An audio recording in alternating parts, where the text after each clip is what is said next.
Yeah, today we're going to talk about X-Men and how they parallel to black people.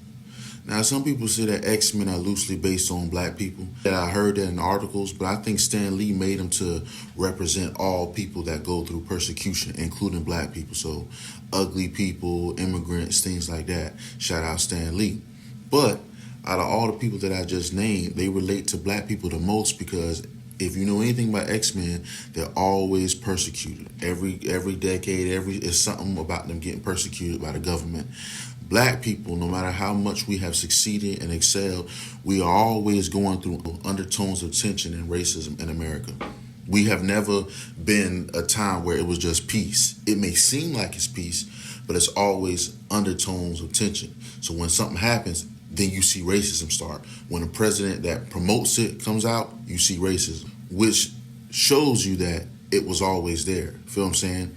A president or times hard and racism coming out doesn't mean that they just became racism overnight, right? They didn't become racist overnight. They were always like that. Feel what I'm saying? They just needed a moment to be able to like, oh, we can come out now. That's how it is with the X-Men. You know, every time they be chilling, they be calmed down, and then next thing you know, the government comes out, and then all the humans be hating on the mutants, right?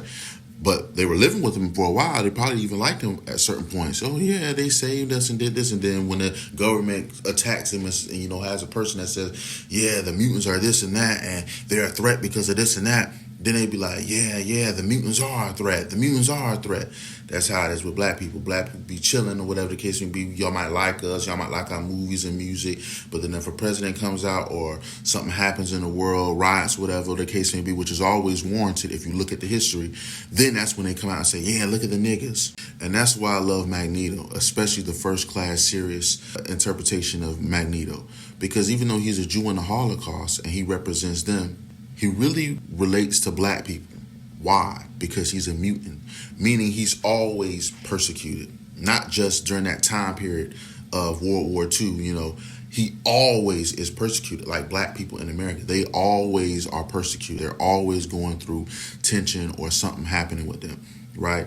So I believe that the X-Men is a beautiful thing to showcase what black people go through in America, right?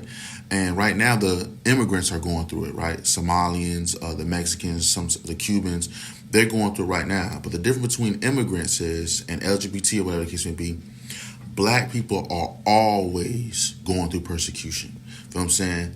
Always, not for a little while or a decade. They always going through in this century. And for any person that's outside of the black American race and you don't understand it, you know, or you're playing victim, if it's not blatant, like, oh, usual suspects, they go to monkeys acting up, right? Though that's blatant racism, right? That's in your face in the comments, which they're more boldly doing it, right? The watermelon illustrations, they're able to put that on the internet, on TikTok, without getting taken down, right? That's blatant racism.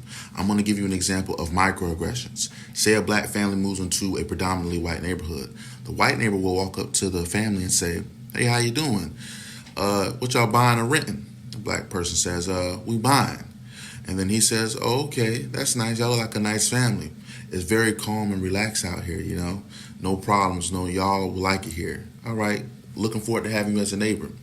Did you catch the microaggression? You probably didn't.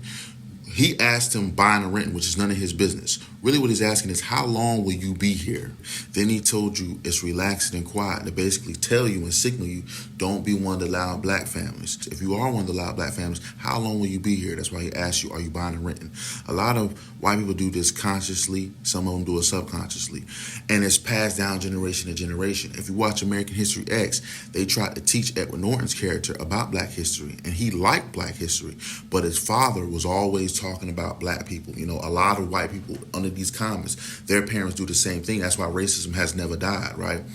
And so Edward Norton, one thing bad happened to his father by a black person, it flipped him all the way into hating black people because of his father, right?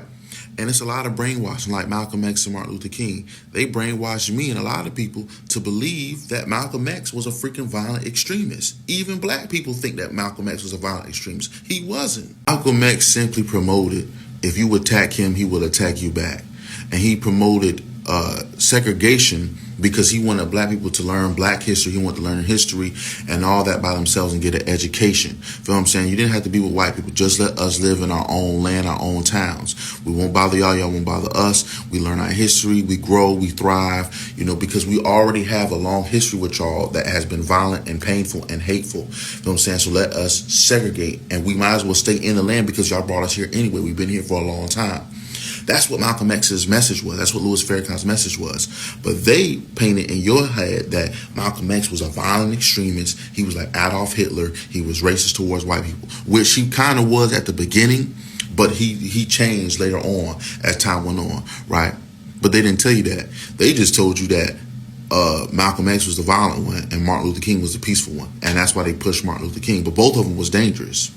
You know what I'm saying? So they painted MLK as the peaceful one and Malcolm X is the violent one. And they push MLK. But they push MLK not because he wasn't dangerous, right? They push MLK because they like his approach. Yeah, peaceful approach. Yeah, let us do what we want to you and you just try to fight back with, peace. They like that message because they like to, gaslight you, right? But MLK was a dangerous man. That's why they took him out the fucking earth. You know what I'm saying? They had to take him out because he had power. He had all them niggas marching in suits. You understand what I'm saying? Nigga make you march in suits on a fucking bridge all the way through the town. That's a dangerous man. So they had to get MLK gone. So don't, a lot of people choose Malcolm X to MLK, right? A lot of people go with Malcolm X because he's more, grounded or whatever the case may be. But both of them was dangerous and both of them was positive black figures. You know what I'm saying? And that's the video for today.